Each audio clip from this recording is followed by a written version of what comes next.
What if the richest man in the ancient world wasn't rich because of gold, but because he built one of history's greatest business empires? For thousands of years, King Solomon's wealth has been surrounded by legend. But behind the stories lies a fascinating economic machine, powered by trade, strategy, taxation, and political power. To understand how one king accumulated a fortune that still captures the world's imagination, we have to separate the legend from the economics. According to ancient texts, exactly 666 talents of gold flowed into King Solomon's treasury every single year. Translated into modern terms, you are looking at tens of billions of dollars, placing him among the wealthiest individuals in recorded history. But a fortune of this size does not appear by magic, and it certainly does not manifest from legendary wisdom alone. Generating billions of dollars annually requires precise infrastructure and a highly functional business model. For an agricultural society with virtually zero seafaring tradition, building a global trade monopoly should have been mathematically impossible. The foundation for that monopoly was laid by his predecessor.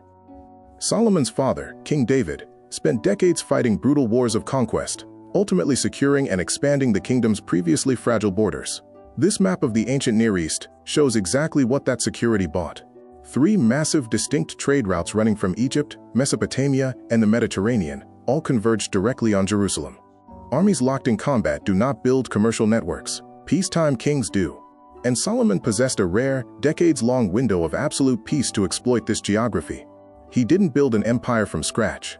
He inherited total security at a global crossroads, creating a perfect vacuum for wealth generation. Looking at the waters of the modern Gulf of Aqaba, we see the reality of Israel's southern maritime access point. They controlled vital Red Sea ports like Ezion-Geber, connecting them to Africa and Arabia, but they had absolutely no idea how to sail into open water. To solve this, Solomon negotiated a massive corporate joint venture with Hiram, the king of Tyre. The terms of the partnership were highly complementary. Israel provided the capital, the port facilities, and the outbound trade goods.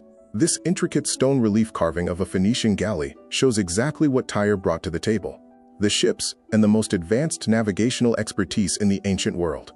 Together, they launched joint expeditions to a legendary land known as Ophir, returning with massive, multi-ton hauls of gold.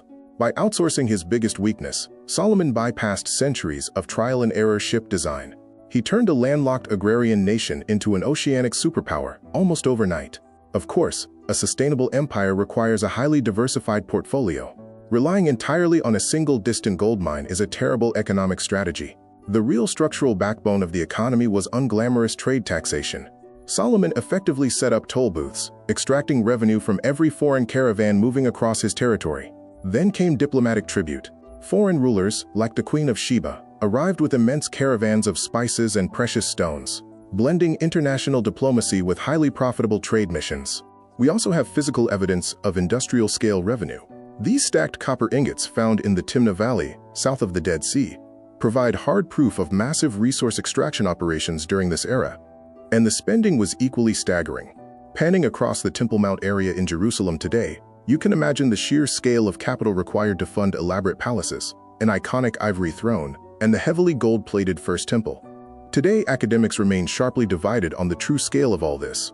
Maximalists argue the biblical accounts are completely accurate, while minimalists suggest Solomon was a localized chieftain whose legend grew over centuries of storytelling. But the physical ruins push back against pure skepticism.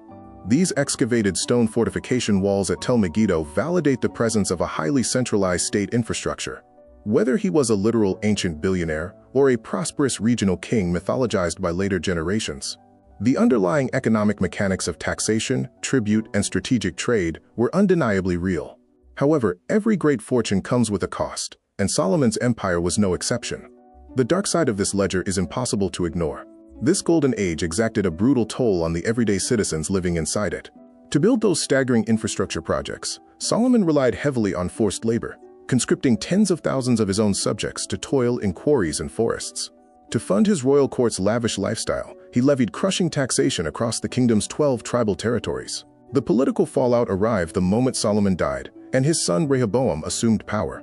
This map illustrates the immediate consequence. When tribal leaders demanded tax relief, Rehoboam arrogantly promised a heavier yoke, triggering a massive rebellion that cracked the kingdom down the middle, forming Israel in the north and Judah in the south. Within a single generation, decades of compounded wealth and unified power dissolved entirely into 2 warring, diminished states. It is a stark historical lesson. The wealthiest empires are rarely destroyed by enemies at their borders. They are undone by the internal fault lines created by their own greed. Solomon's story isn't just about unimaginable wealth. It's about the hidden systems that created it, and the political choices that ultimately destroyed it. Behind every legendary fortune lies an economic engine. But history reminds us that even the greatest engine can collapse when the burden of sustaining it becomes heavier than the people carrying it. History remembers King Solomon for his wisdom and his unimaginable wealth. But his greatest legacy may be something even more valuable. A reminder that lasting prosperity is never built by gold alone. It is built by institutions, trade, strategy, and the decisions leaders make long before the results become visible. If you enjoyed this documentary and want more deep dives into the economics, history, and hidden strategies behind the world's greatest empires and most influential leaders, subscribe and turn on notifications.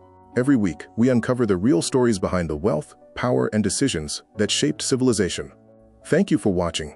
Don't forget to subscribe, like, comment, and share this video with someone who enjoys history, economics, and geopolitics. I'll see you in the next documentary.